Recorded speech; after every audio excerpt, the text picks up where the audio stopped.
My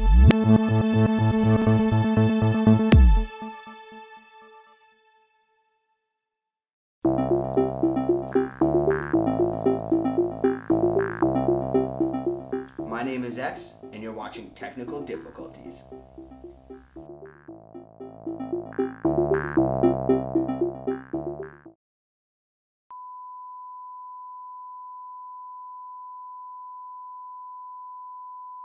This week on Technical Difficulties, we're going to show you how to disassemble your Samsung Galaxy S4 model number SCHI545.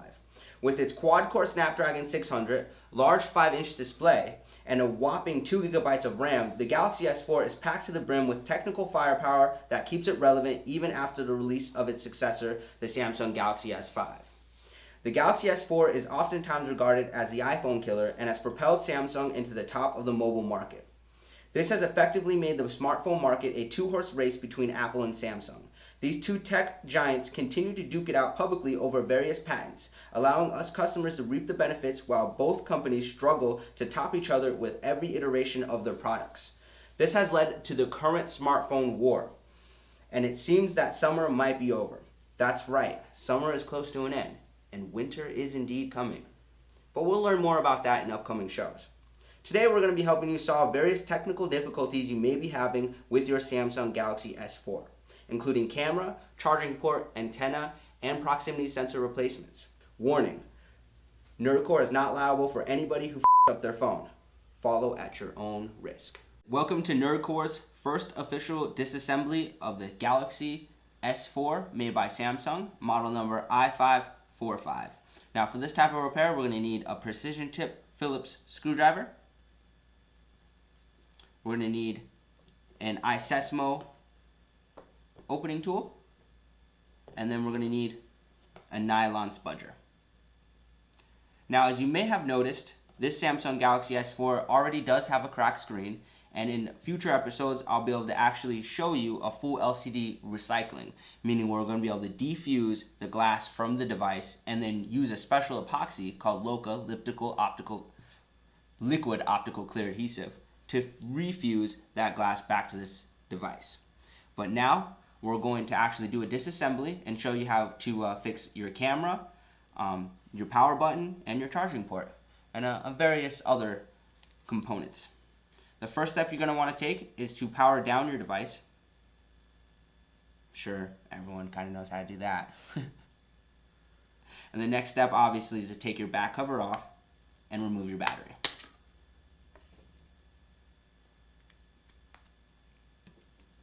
Now don't forget your SD card and your SIM card. This i545 is the Verizon version, and it does come with full LTE, meaning that you will have a SIM card unlike many other Verizon phones.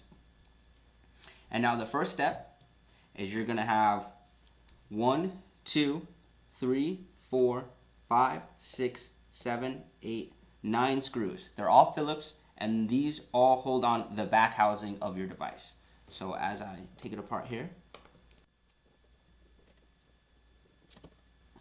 and you always want to keep your screws, they're all the same size. Samsung is very, very conscientious of the repair technician in this environment. They have the same screw size, they're the same precision tip Phillips, so you don't have to worry about putting screws in the wrong hole, losing them. They're very easy, you just pile them on the side here.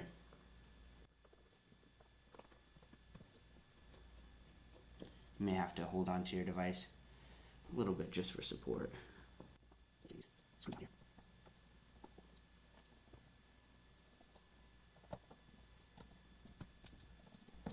They can be a little tight, especially if your device has never been taken apart before.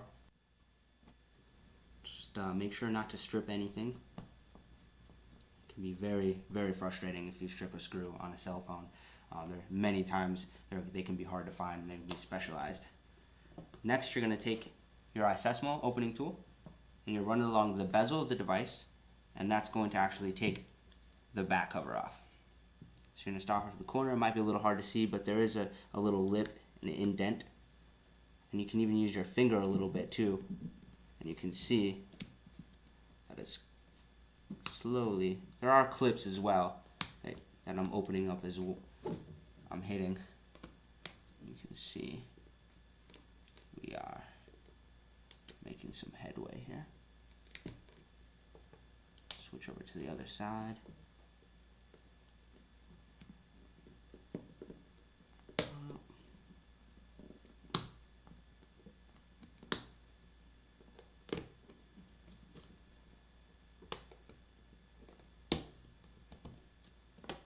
And what you have here is the internal motherboard of your device. And here is your charging port, your back housing. On your back housing, you've got your power button, you got your volume buttons. They all run off of contact pads right here. Very, very, very easy, to take apart so you don't break it. Your loudspeakers right here running off of contact pads, gold contact pads right there. So, and that's your water damage sticker right up there. If there's any water or any liquid damage, that would be pink or it would be kicked. So on the other side, you can see that it is not kicked. So we put that to the side, and what we have is an internal view of your Galaxy S4. Now you take your nylon spudger, and this is what you're actually going to use to disconnect the various components. Now it is always suggested to use a grounding bracelet. And if you're not using a grounding bracelet, there's absolutely no metal that should touch your motherboard. Not that it's exactly going to fry it. It's just that the potential of static electricity built up in your hands is definitely not worth the risk of taking your device apart. So don't ever actually touch the motherboard with any type of metal or anything like that. And that's why we always suggest a nylon spudger. And now what we got here is your LCD and your digitizer flex cable right here. Not easily. That's a pop connector, so it literally pops right off. And then we got your headphone jack right here, and that pops off as well. And then up top here, we have your camera here, but we also have your earpiece right there. We got your proximity sensor and your front camera, so we can pop that out, pop those connectors off as well. And then right here is the connector for your SD card and your SIM card slot. And then right here runs all the way down to your haptic feedback buttons. On the other side, your menu and your back button, your home button, and your charging port. So it's all one flex cable, so they're all pop, so you can just pop them right up. And last but not least, on either side are your Wi-Fi and your cellular antennas. These are mini coaxial cables, very much like the ones used in Cox and in FiOS and in your cable providers. So just a miniature version. So we pop these off as well.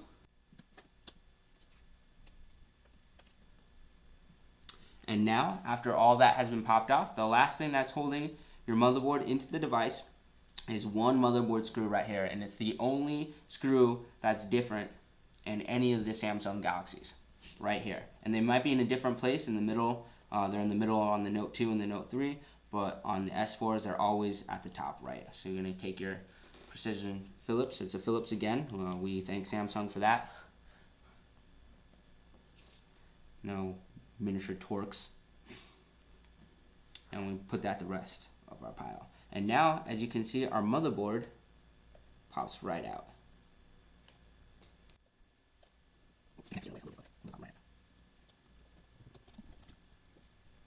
And you got your various chipsets, and your rear camera actually connects from the back, so that pops off like so. And there you got your rear camera. So they're very easy to replace. It's all plug and play. The flex cables, they're not jawbone connectors such as this. This is your digitizer flex right here. This you won't mess with until we get into the LCD recycling. But your digitizer flex is here, which is a jawbone connector. It's called FPC connector actually. So it's really easy. It's not too difficult, and it's very hard to actually damage something when you're fixing a Galaxy S4. And again, that is something that we are happy with Samsung's design. And the biggest worry is when you're connecting these flex cables, you want to make sure that they're all flush, and you want to make sure that they're even, and that you don't actually damage any of these pins. These pins are soldered right on, machine soldered right onto the board. So it'd be very difficult to be able to get into the sort of detail that it would take to solder one of these pins. So that's your biggest worry, is actually damaging the motherboard or damaging any of these pins for your connector, because then no matter how many times you replace your camera, if your camera connector is bad, then a new camera is not going to help you out. So we'll put the motherboard to the side, and we'll start focusing on your other components. Like I said before, we have your front camera and your proximity sensor, which is connected to your earpiece. Obviously, your earpiece is what allows you to hear someone during a phone call. Your front camera is what you take your selfies with. And the proximity sensor is actually what detects your face when you're in a phone call. And what it does is it uses infrared lights to know how close it is to your face, so you don't actually hit the mute or the speakerphone button with your cheek while you're on a phone call. Now, while I was talking, I did get this screw out, and that is the one screw that's holding the bracket for the proximity sensor and the camera, and this pops out just like so. Boom. So then we got your camera, front camera, your proximity sensor, and your earpiece. And they all pop off right off, and it might be a little bit adhesive on the other side. Again, your worry is in damaging is ripping or putting excess force. Rule of thumb in cell phone repairs and almost any repair is you don't want to force something. If it fits there, then it's supposed to be there. If it doesn't, then you might be putting the wrong component in the wrong place. All right, the next component we're going to look at is your headphone jack. Oftentimes you get your 3.5 millimeter jack stuck in there, or it broke off and you got to replace it. So this one is also held on by a screw. That was the same screw that was holding on the bracket for the proximity sensor and the camera, and that just comes out just as such. Now again, there might be a small amount of adhesive that is holding the headphone jack in, so it might be a little difficult. Again, you just don't want to have any excess force. It's going to come out. Just slow and steady wins the race. So we start off at the corner here, and it pops right up, like so. And here's your headphone jack. Pretty self-explanatory that your headphone jack is what you listen to your headphones through. Now we'll put that to the side, and we're going to focus on the bottom half of your device. I didn't mention this, this is rarely an issue, but this is your vibrator. So if you don't get any vibration from your device, this is definitely the main culprit. That's usually heavily adhesive in there, and I'm not going to take it out, not at this moment, just because it's not necessary. And now down here, what we have is this cable leading all the way to your charging port and your haptic feedback buttons and your home button on either side. And basically, this charging port is a multi-component, meaning it's got a charging port, it's got the contacts for your loudspeaker, it's got your mic, and it's got your buttons and your antennas. It's actually an amplifier for your cellular and your Wi-Fi antennas. So there's a lot of things going on with this, and there's no screws holding it down. And basically, you can just get in with your spludger right on the corner here, and it comes right out. But that's something we're going to work on a little bit more when we do the screen replacement.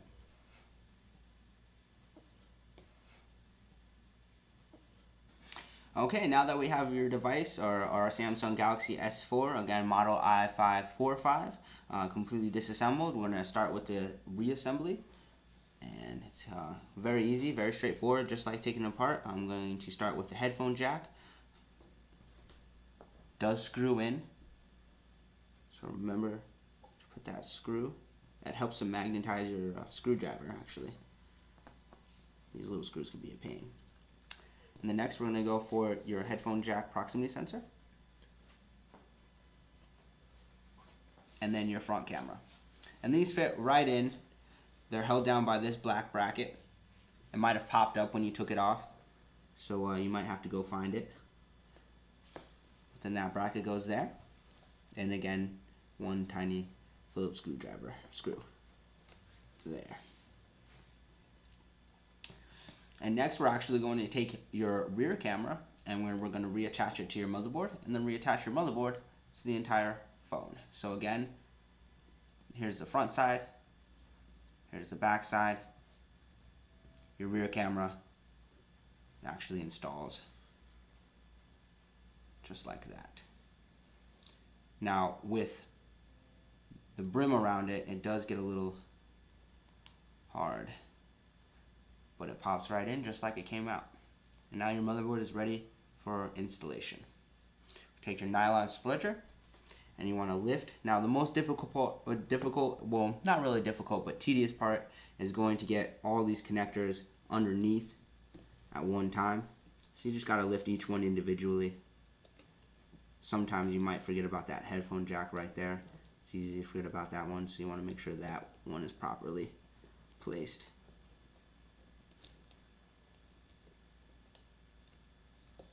See, as you can see, that one's giving me trouble. Ta-da.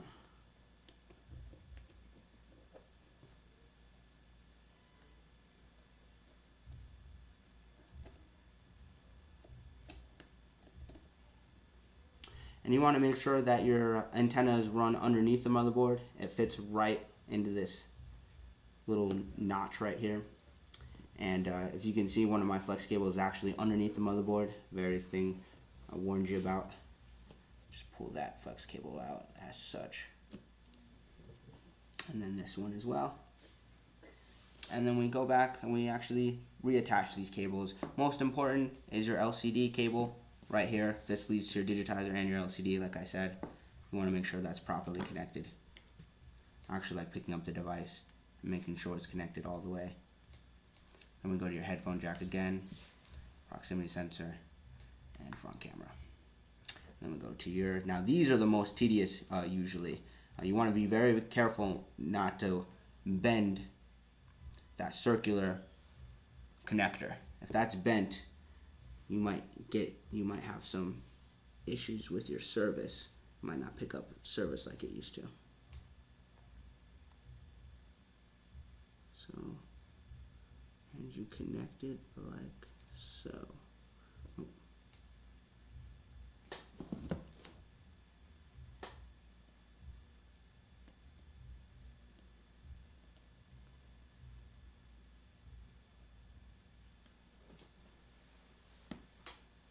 And they pop right in.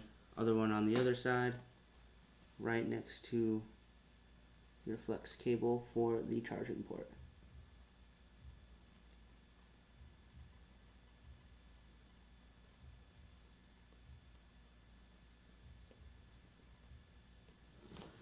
With that connected, the last thing we have to do is connect your charging port and then put your motherboard screw back in. So this one, again, the bigger ones, I like to actually grab the device, make sure that it's properly connected. Then we take your motherboard screw, put it back on the motherboard, making sure it doesn't short out or hit any metal. Then we put your back housing back on the device. You're going to have to put a little bit of pressure. You'll feel the clips clipping in. You'll hear them as well. You don't want to push directly in the middle. You don't want to risk breaking your LCD. Thaw your clips down. Put your screwdrivers in. Your screws in. And we're all set.